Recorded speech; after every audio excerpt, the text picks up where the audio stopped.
Bismillahirrahmanirrahim. Assalamualaikum warahmatullahi wabarakatuh. Selamat pagi, salam sejahtera bagi kita semuanya. Om Swastiastu, Namo Buddhaya, salam kebajikan. Yang saya hormati para pimpinan lembaga-lembaga negara yang hadir, yang saya hormati Pak Menko Marinvest, beserta para Menteri Kabinet Indonesia Maju, yang saya hormati Chairman dan CEO di Universe, beserta seluruh jajaran manajemen, para pimpinan perusahaan BUMN swasta maupun koperasi, Bapak Ibu tamu undangan yang berbahagia.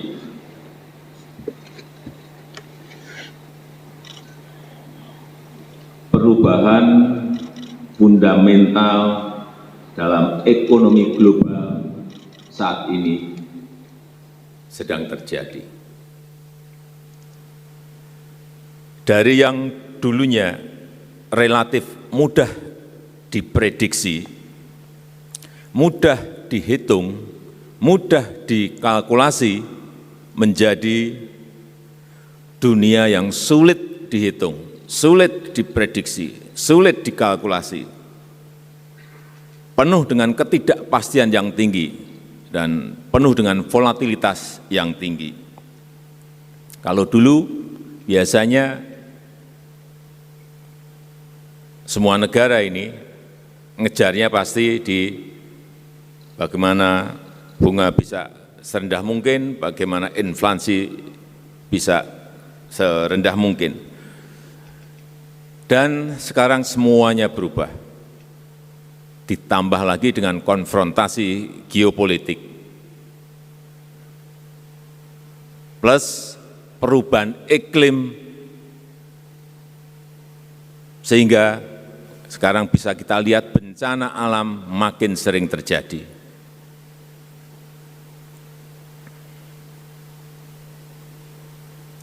Dengan situasi yang ada sekarang ini,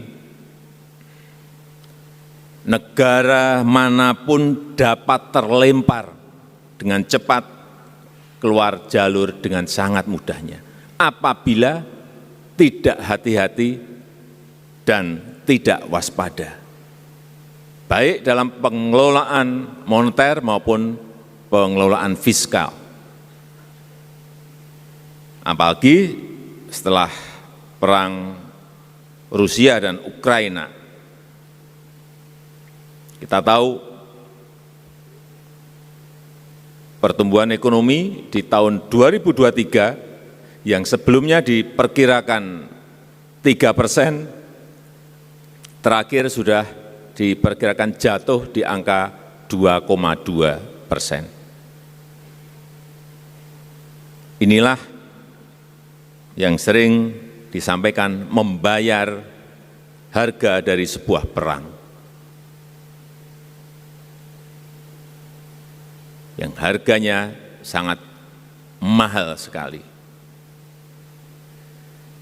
Tetapi dengan ketidakpastian yang tadi saya sampaikan, kita harus tetap optimis, harus optimis itu. Tetapi hati-hati dan waspada. Karena apapun angka-angka yang kita miliki, Indonesia pertumbuhan ekonomi di kuartal kedua kita termasuk yang terbaik di dunia, 5,44%.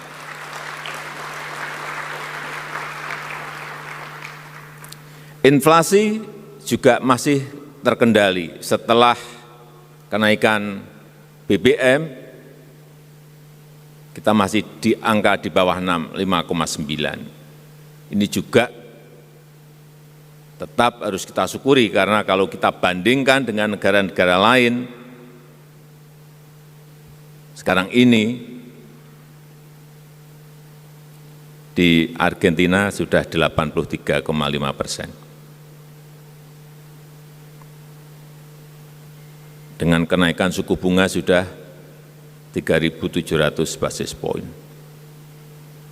Kita inflasi 5,9 dengan perubahan suku bunga kita di 75 basis point.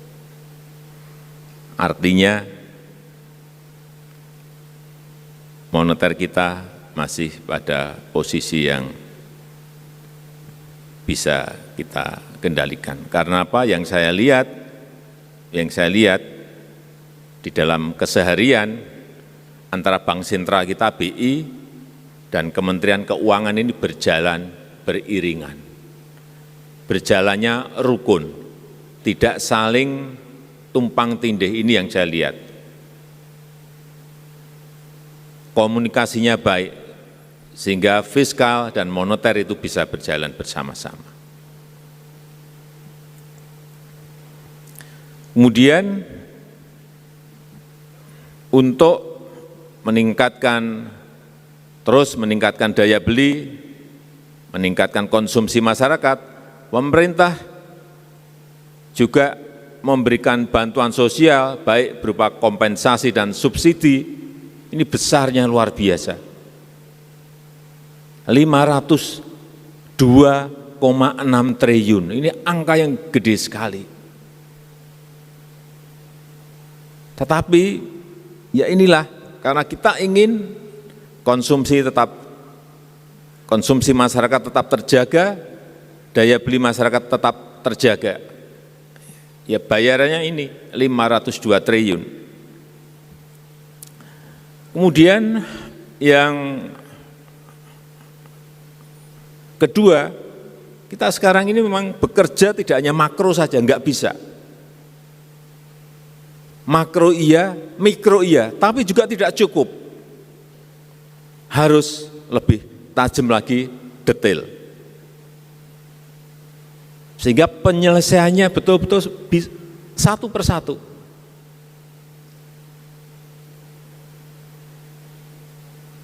Saya berikan contoh misalnya inflasi. Enggak ada negara yang melakukan seperti kita ini. Inflasi biasanya dikendalikan dengan menaikkan suku bunga. Bank sentralnya pasti menaikkan suku bunga untuk ngerem inflasi. Tapi kita tidak hanya urusan menaikkan suku bunga yang itu menjadi kewenangan dari Bank Indonesia, tetapi dalam praktek real kita juga langsung masuk ke sumbernya, yaitu apa? Kenaikan barang dan jasa. Dengan apa? Saya sudah mengumpulkan Bupati, Wali Kota, dan Gubernur 2 kali untuk urusan inflasi ini, dan akan terus kita lakukan, kita evaluasi setiap 2 minggu. Kita berikan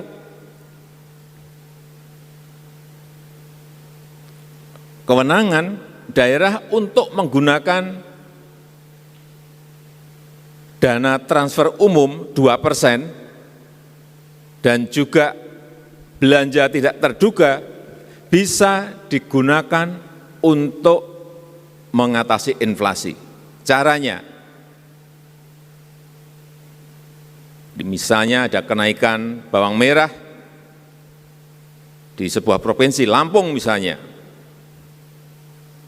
Sumber bawang merah di mana? Brebes. Karena harga bawang merah naik di Lampung, sudah Pemda bisa beli langsung ke Brebes atau menutup ongkos transportasi dari Brebes ke Lampung, itu dibebankan di APBD. Setelah kita hitung-hitung juga biayanya biaya yang sangat murah. Ongkos berapa sih dari Brebes ke Lampung? Saya cek, 1 truk 3.500.000. Ada APBD-nya bermiliar-miliar. Dan nggak mungkin kan setiap hari kita beli bawang merah. Hal kecil-kecil seperti ini memang harus kita urus. Telur naik. Misalnya di Jabodetabek, Sumber telur ada di mana sih yang banyak? Di Blitar. Sudah. Ongkos angkut dari Blitar ke Jabodetabek ditutup oleh Pemda. Sehingga harga itu adalah harga betul-betul harga peternak, harga petani. Enggak ada, cari negara yang kerja kayak kita sedetail itu. Pengendaliannya pasti makro oleh Bank Sentral. Ini kenapa perkiraan kenaikan inflasi karena penyesuaian BBM kemarin dihitung 6,8, jatuhnya di 5,9 karena Pemda-Pemda sudah mulai bergerak ke sana. Saya cek secara sampling sudah bergerak. Kemudian yang ketiga juga yang berkaitan dengan penggunaan produk dalam negeri. Enggak pernah kita urus itu. APBN itu belinya barang import atau barang kita sendiri sih? Pemda itu belinya barang import atau barang kita sendiri, produk dalam negeri. BUMN apakah beli produk import atau produk dalam negeri? Swasta kita belum masuk ke sana. Setelah kita urus, kok yang banyak beli barang impor? Ini uang APBN, APBD yang kita kumpulkan dari pajak, dari royalti, dari biaya ekspor, dari penerimaan negara bukan pajak, bersusah payah, kita kumpulkan, terkumpul, kemudian kita belanjanya produk-produk impor. Benar? Enggak, sama sekali enggak benar. Inilah yang sekarang kita arahkan juga. Dan sudah sekarang kita pakai komitmen, kementerian komitmennya, kementerian A, komit berapa triliun, Pemda A berapa triliun, Pemda B berapa triliun, komitmen, terkumpul 950 triliun, komitmen untuk beli produk dalam negeri. Memang realisasinya baru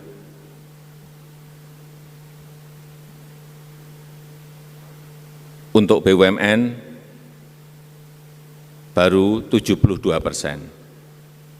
Kemudian untuk APBN dan APBD memang masih kecil, masih 44% dari angka yang tadi saya sampaikan 950 triliun. Tetapi kalau ini nanti terrealisasi 100% akan kelihatan sekali UKM kita kok harus menaikkan kapasitas produksinya, produk-produk yang kita buat kok menaikkan kapasitas produksi karena ada permintaan dari pemerintah sebesar 950 triliun itu.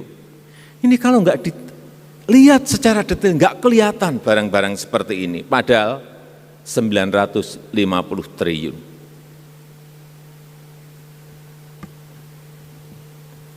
Yang ketiga, pentingnya kolaborasi UKM, pengusaha menengah dan pengusaha besar. Ini penting sekali.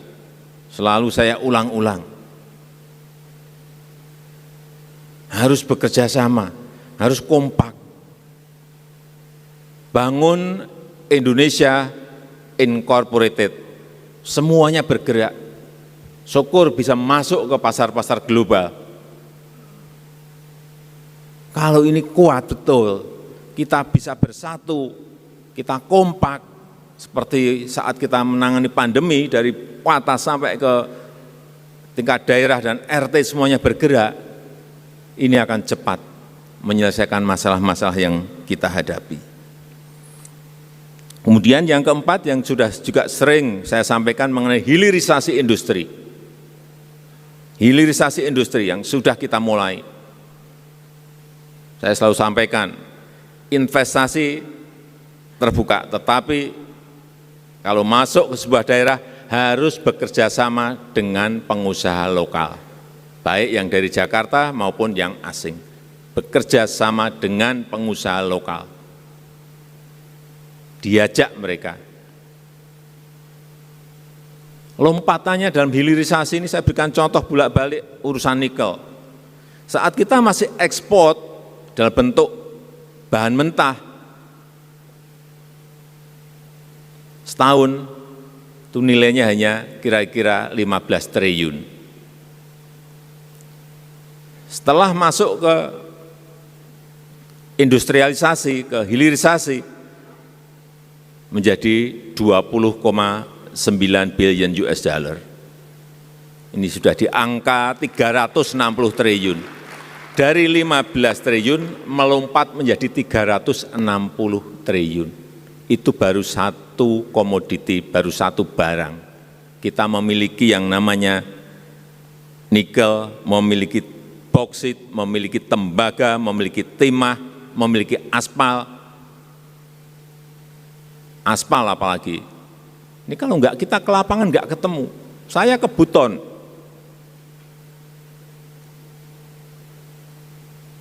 Dua minggu yang lalu, depositnya ada 662 juta ton. Saya kalau udah ke lapangan tuh angka-angka apa semua.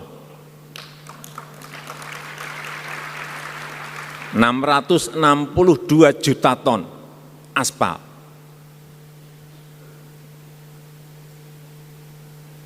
Dulunya pernah diolah di Buton. Tetapi stop, saya enggak tahu, karena katanya aspal impor lebih murah. Sehingga yang terjadi 95% aspal kita ini aspal impor. Padahal punya deposit di Buton 662 juta ton. Ini benar. Saya di lapangan saya sampaikan, enggak. 2 tahun lagi saya beri waktu,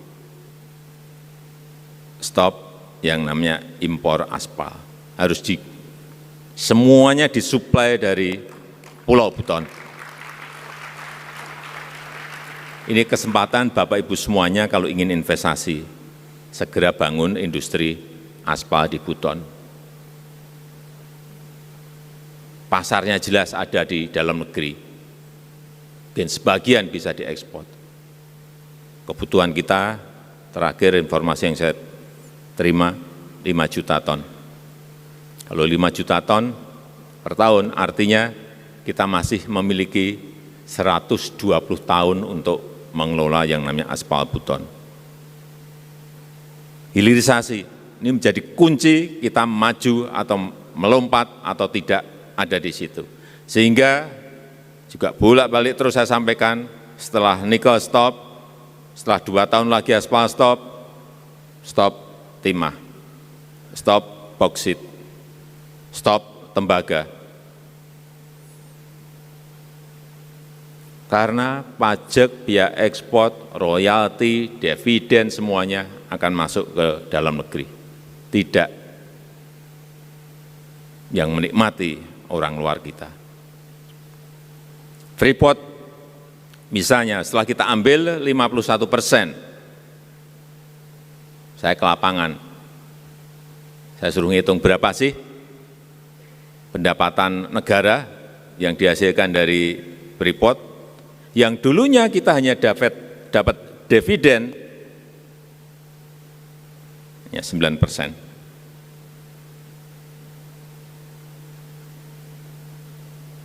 Karena memang saham kita hanya 9%.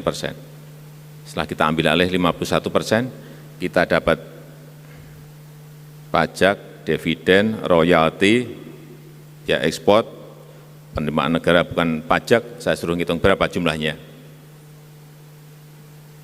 70% dari pendapatan yang ada di Freeport.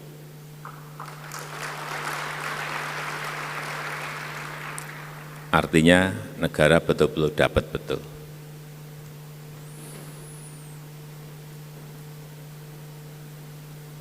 Kalau ini konsisten kita lakukan, apa yang sering kita dengar, ketidakpastian yang tadi saya ceritakan, kemudian pagi tadi saya mendapatkan informasi dari pertemuan di Washington DC, 28 negara sudah antri di markasnya IMF menjadi pasien.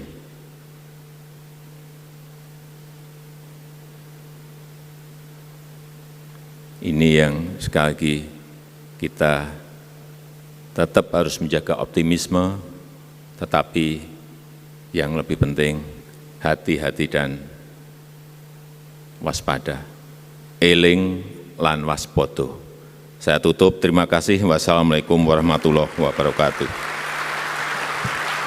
Dan dengan mengucap bismillahirrahmanirrahim, pada pagi hari ini secara resmi saya buka Investor Daily Summit 2022. Terima kasih. Wassalamualaikum warahmatullahi wabarakatuh. Mohon berkenan mendampingi Bapak Presiden melakukan pembukaan. Kami undang untuk naik ke atas panggung kepada Menko Marves, Menteri Investasi, Executive Chairman B Universe, dan CEO B Universe.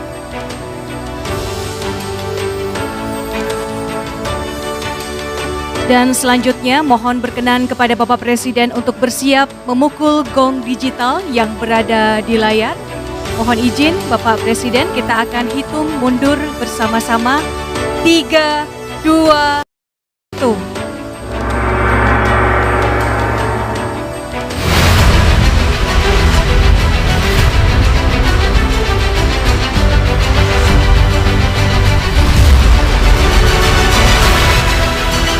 Hadirin yang kami hormati, dengan demikian Investor Daily Summit 2022 telah resmi dibuka oleh Presiden Republik Indonesia.